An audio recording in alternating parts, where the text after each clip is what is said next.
देश के भविष्य प्रिय विद्यार्थियों, आप सबको सादर नमस्कार।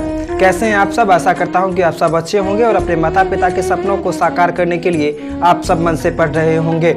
आज मैं आपके बीच 10वीं कक्षा के एक और अध्याय हिंदी संकाय के नाखून क्यों बढ़ते हैं पाठ को मैं आपके बीच लेकर के उपस्थित हूं, जिसके रचयिता हैं हजारी प्रसाद द्विवेदी। हजारी प्रसाद द्विवेदी साहित्य जगत के नाम जाने माने सितारे हैं, जिनका जन्म उत्तर प्रदेश के बलिया में 19 अगस्त 1907 ईस्वी को हुआ था और उनकी मृत्यु जो है उनकी मृत्यु 19 मई 1979 ईस्वी को हुई थी। और वह एक ऐसे रचनाकार जिन्होंने जीवन तो दीर्घ अवस्था तक नहीं जिया, मगर उन्होंने अपने कलम से इतनी शानदार रचनाएं लिखी जिन रचनाओं को पढ़ करके हम और आप प्रेरणा लेते हैं, हम और आप एक न एक सीख लेते हैं। नाखून क्यों बढ़ते हैं एक ऐसा अध्याय है जो मनुष्य को मनुष्यता का अध्याय बताता है, मानव सभ्यता की विकास की गाथा को रेखांकित करता है। एक ऐसा अध्याय है नाखून क्यों बढ़ते हैं जिसकी मदद से हम यह जान पाते हैं कि हमने प्राचीन काल में किस प्रकार अपने जीवन को जिया और किस प्रकार प्राचीन काल के कुछ ऐसे लक्षण, ऐसे कर्म जो है सो आज भी हमारे जीवन में कहीं ना कहीं जीवित है। तो हम उसकी अध्ययन इस कहानी के इस ललित निबंध के माध्यम से करते हैं। आपसे पूछे कि नाखून क्यों बढ़ते हैं साहित्य की कौन सी विधा है, तो आप लोग कह दीजिएगा जो नाखून क्यों बढ़ते हैं साहित्य की एक ऐसी विधा है जिसे ललित निबंध कहा जाता है। यह एक ललित निबंध है, यह कोई कहानी नहीं है। नाखून क्यों बढ़ते हैं यह इस पाठ का जो शीर्षक ही है, सो एक न कहीं हमसे एक प्रश्न हमसे पूछता है।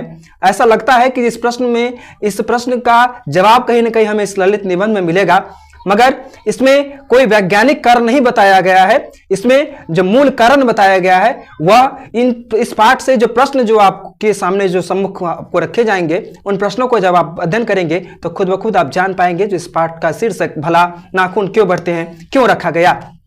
इस पाठ से जो प्रथम महत्वपूर्ण प्रश्न है उस प्रश्न को मैं अब आपके बीच रख रहा हूं, सुनिए।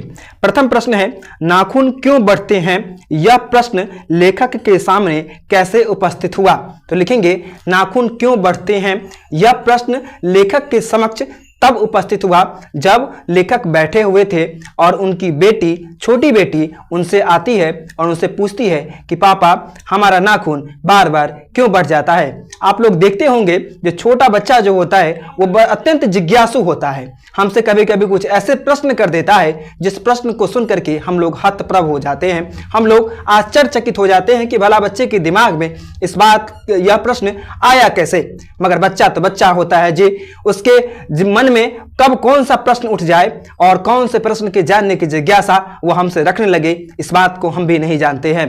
तो एक दिन जब लेखक बैठते हैं और उनसे छोटी बेटी जब उनसे यह प्रश्न पूछती है तो लेखक के सामने किस प्रकार प्रश्न उठता है, तो उनकी बेटी उनसे आकर के पूछती है, तो उनकी बेटी द्वारा इस प्रश्न को उपस्थित किया जाता है कि पिताजी बताएं कि नाखून क्यों बढ़ते हैं। और इस प्रश्न को सुन करके लेखक जो है सो आश्चर्यचकित हो जाते हैं और सोच में पड़ जाते हैं।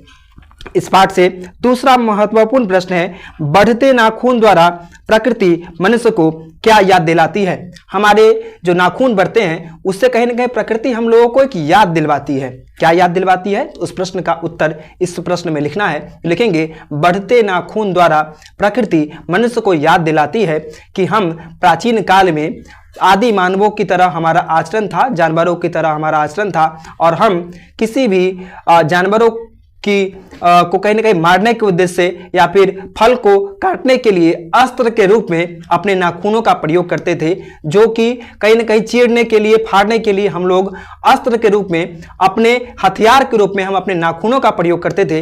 इसीलिए यह प्रकृति हमें याद दिलाना चाहती है कि हम लोग बेशक आज समृद्ध हो चुके हैं, बेशक हम लोग आज विकास की दौड़ में काफी आगे निकल चुके हैं, मगर हमारी प्राचीन हमारा जो लक्षण कर्म जो रहा है वो जानवरों की तरह रहा है। किस प्रकार हम लोग हिंसा किया करते थे, हम लोग जानवरों को मार करके खाते थे और अस्त्र के रूप में हम अपने नाखूनों का प्रयोग करते थे। तो यह बताने की कोशिश की गई है। बढ़ते नाखून हमें यह बताता है कि हमारा अतीत जो रहा है वह वर्तमान से कहीं न कहीं भिन्न था, वर्तमान से पूर्णतः अलग था, है ना।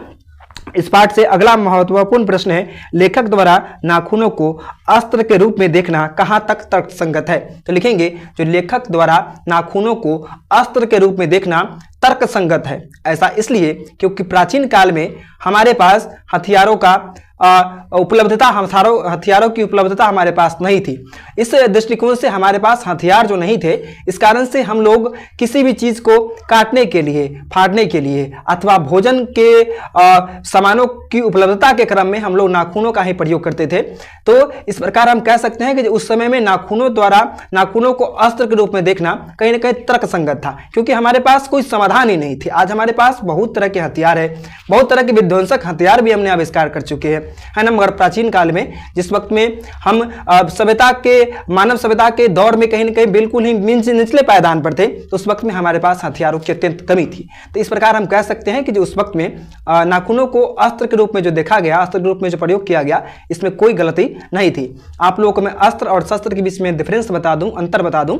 अस्त्र जो होता है वह अपनी सुरक्षा के लिए किया जाता है, और शस्त्र जो होता है वो फेंक करके मारा जाता है, फेंक कर मारा जाने वाला हथियार होता है, जिससे दूसरे को हम घायल करते हैं। और अस्त्र जो होता है उससे हम स्वयं अपने हाथों में रख करके उसकी रक्षा स्वयं ही की जाती है। तो नाखून एक अस्त्र के रूप में देखना क्या था, तर्कसंगत था, क्योंकि प्राचीन काल में हमारे पास इसके सिवा कोई हथियार ही नहीं था, है ना।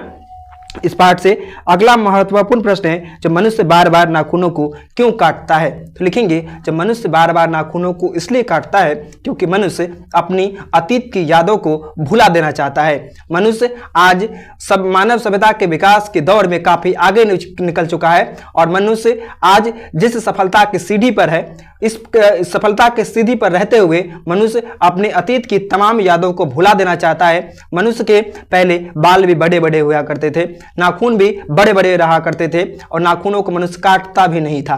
मगर आज मनुष्य चाह रहा है कि हमें जानवरों की तरह नहीं रहना है। आज हमारी बुद्धि का, हमारे कौशल का, हमारा विकास पूर्णतः कहीं ना कहीं सफलता के सर्वोच्च शिखर पर है। तो हम लोग आज विकसित हो चुके हैं, तो हम लोग अतीत की यादों को क्यों रखें? इसलिए अपनी अतीत की यादों को भुलाने के लिए मनुष्य बार बार नाखूनों को काटता है।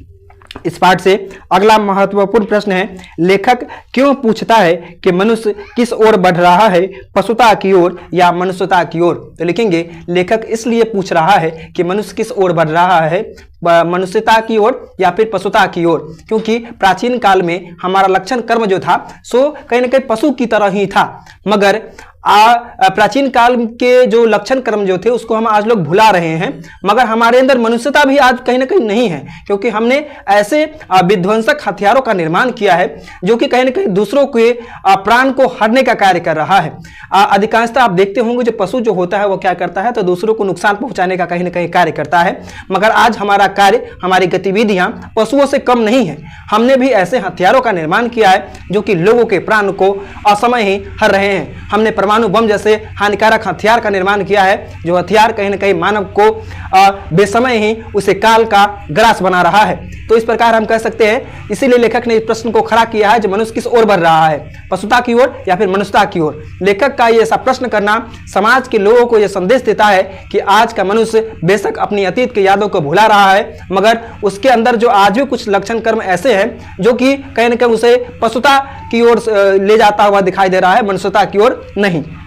इस पाठ से अगला महत्वपूर्ण प्रश्न है, जो व्याख्या करे, कमबख्त नाखून बढ़ता है मगर मनुष्य उन्हें बढ़ने नहीं देगा। तो लिखेंगे, जो प्रस्तुत पंक्ति हजारी प्रसाद द्वारा रचित नाखून क्यों बढ़ते हैं ललित निबंध से लिया गया है, और इस पंक्ति के माध्यम से कहा गया है कि कमबख्त मतलब अर्थात नाखून जो है सो बढ़ता है तो बढ़े, मगर मनुष्य उसको बढ़ने नहीं देता है, क्योंकि मनुष्य अपने अतीत के यादों को भुलाने के लिए बार बार अपने बढ़ते हुए नाखूनों को काट देता है, ताकि वह चाहता है कि मैं अपने अतीत की यादों को दोहराना नहीं चाहता हूँ।